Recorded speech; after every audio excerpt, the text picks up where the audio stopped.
Olá, seja você muito bem-vindo a mais um Palavra Aberta aqui na TV Câmara.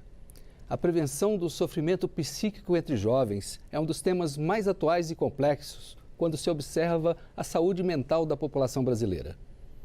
Essa questão foi amplamente discutida aqui na Câmara por meio de um grupo de trabalho destinado ao estudo sobre o aumento de suicídio, automutilação e problemas psicológicos entre jovens, criado em 2021, e esse estudo foi recentemente concluído.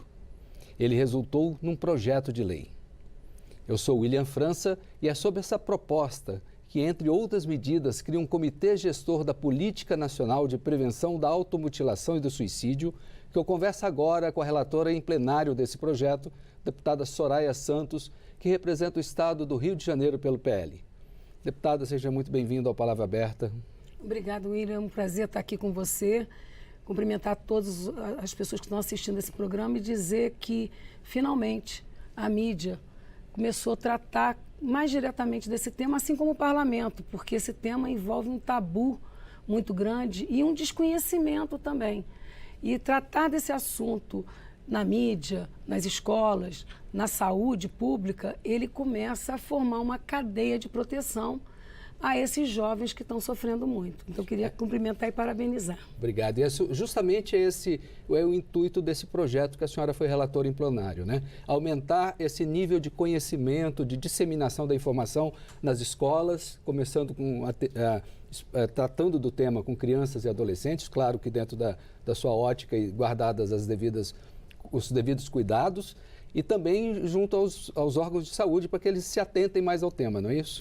William, a gente fez o seguinte, a gente trouxe para a educação em todos os níveis, que quando você fala de sintomas de depressão, por exemplo, nós estamos no Brasil com muitas crianças sofrendo mutismo que se dá entre 3 e 6 anos de idade. Nós estamos com um alto índice de suicídio de jovens entre 11 e 14 anos nesse país. Nós estamos na curva crescente, ao contrário dos outros países que já vêm tratando. Então, esse é um tema que tem que ser colocado em todos os níveis escolares. Nós temos que fazer uma reflexão de que nunca se teve tanto acesso, mas se foi tão sozinho. E a gente tem que buscar esse sofrimento da alma humana. Essa dor da alma, ela às vezes é muito mais doída e te incapacita muito mais do que um tapa físico. E a gente precisa discutir isso. Então a gente trouxe esse assunto para que o Ministério da Educação possa trazer mecanismos, por isso o comitê é importante, que ele vai envolver agentes de saúde, agentes da educação, da assistência, para que a gente possa ter, através desses olhares, mecanismo de medir. Será que aquele aluno está deprimido? A que ponto está deprimido? Ou se ele já está se mutilando? Porque nós estamos com um índice enorme de mutilação. Você vai lembrar que bem antes, que às vezes as pessoas falam que é no período da pandemia, William, mas você vai lembrar que bem antes da pandemia, algumas plataformas tiraram aquele like, que Sim. Muitos jovens estavam sofrendo por conta da ausência do like. Ali as plataformas já identificavam esse sofrimento, essa frustração. Então o que a gente está precisando nesse projeto e nessa comissão foi reunir tudo isso. Ouvir psiquiatras, ouvir pessoas da educação, desses setores todos, para ver de que forma o parlamento pode agregar valores e ajudar nessa divulgação e linkando esses poderes. Outra coisa que a gente trouxe para o projeto, que é muito importante, foi a notificação compulsória. Isso, aí eu falo. Hoje a senhora citou aí que os números são expressivos, mas é um número subestimado, porque não há uma obrigatoriedade nessa notificação, né? Exatamente. E você, para tratar alguma coisa, você tem que ter dado histórico, você tem que saber se está mais regionalizado, em qual faixa etária. A gente tem uma noção por aqueles que são registrados. Mas você imagina o que é subnotificado. Normalmente são registrados apenas os óbitos, né? Os óbitos. E não aquele processo que a pessoa participou de um ato de tentar contra a própria vida, ou se automutilou, não é isso? Exatamente. Isso não aparece em lugar nenhum. Isso não aparece. Então a gente precisa trazer isso. Colocar luz sobre isso. Colocar luz. Falar, discutir em sala de aula. Lógico que o educador vai saber melhor do que ninguém, o Ministério da Educação vai saber de que forma vai diluir esse assunto. A gente não está preocupado se isso não vai estimular. A gente está preocupado em dar ferramentas para que o jovem se perceba.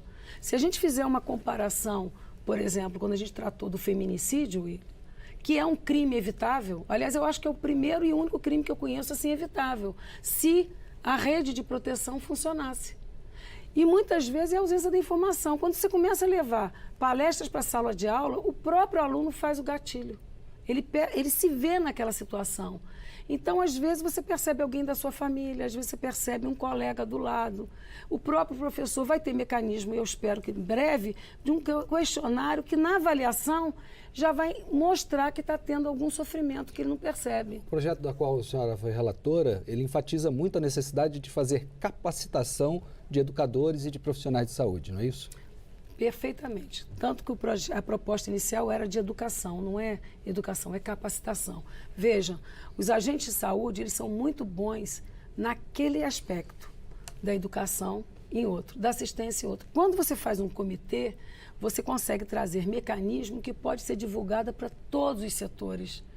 Mecanismo de quê? De identificação, para que você possa tratar. Eu sou de uma geração, William, que quando você falava de psiquiatra, parecia que psiquiatra estava tratando de loucos.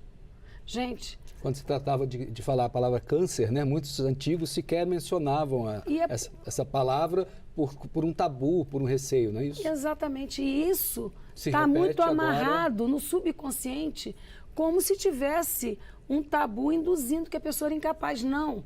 Depressão é doença. Nós precisamos tratar isso como doença. E você precisa ter medicamento para ajudar. Então, a diferença do psicólogo do psiquiatra é justamente que o psiquiatra tem condição de medicar. Então, é preciso mudar esse conceito, entender que a saúde mental ela é fundamental para ser a sapata da autoestima, da plenitude, para você se realizar como ser humano. Então, nós precisamos de derrubar todos esses tabus, entender melhor o papel desse médico que pode ajudar com uma medicação, aquele sofrimento diminuir, buscar um equilíbrio. A senhora cita no seu projeto criação de protocolos, porque hoje a coisa corre muito pela experiência ou pela vontade ou pelo voluntarismo de alguns profissionais, mas não há uma coisa estabelecida no país, não é isso? Exatamente. Todos esses temas que eu falei agora há pouco foram a partir de protocolo. A partir de protocolos, porque você não tem tempo, por exemplo, volta ao feminicídio, você não tem tempo de capacitar todo mundo que está na ponta. Mas se você tem um formulário, você imagina assim, William, eu vi um corpo no chão, aí eu vejo se tem perfuração no seio, se tem perfuração no... Só o indício, a cena do crime, já vai me dizer se é ou não vai ser um feminicídio. A mesma coisa é a dor da alma, a mesma coisa é a depressão. Você tem que ter protocolos para que na avaliação, por exemplo, em sala de aula, o professor já perceba que tem algo a mais que precisa ser tratado. Porque existem níveis e formas de depressão. E essa depressão, muitas vezes, é camuflada por uma pessoa muito alegre, né? Ela vai disfarçando. Quando vê, já está num estado muito avançado. Mas, mesmo assim, essa pessoa dá outros sinais. Então, a gente precisa conhecer isso. E a gente tinha de colocar essas informações num único canal. Como se trata de doença, veja, doença, a gente colocou e fez a opção que todas as informações vão para o Ministério da Saúde, para o Sistema Único de Saúde. É disso que eu ia tratar. O projeto prevê que as escolas devam notificar o SUS dos casos identificados no âmbito escolar, não é isso? Claro. Primeiro, você vai ter uma única fonte de informação. Segundo, é o Ministério, em se tratando de doença, que melhor pode orientar todos os demais. O que fazer com esse volume de informação? Então, o papel da educação vai ser mandar informação. Eu tive uma criança de tantos anos com mutilação, as características que, de repente, eles vão colocar. Mas o Ministério tem que pensar como tratar desta doença.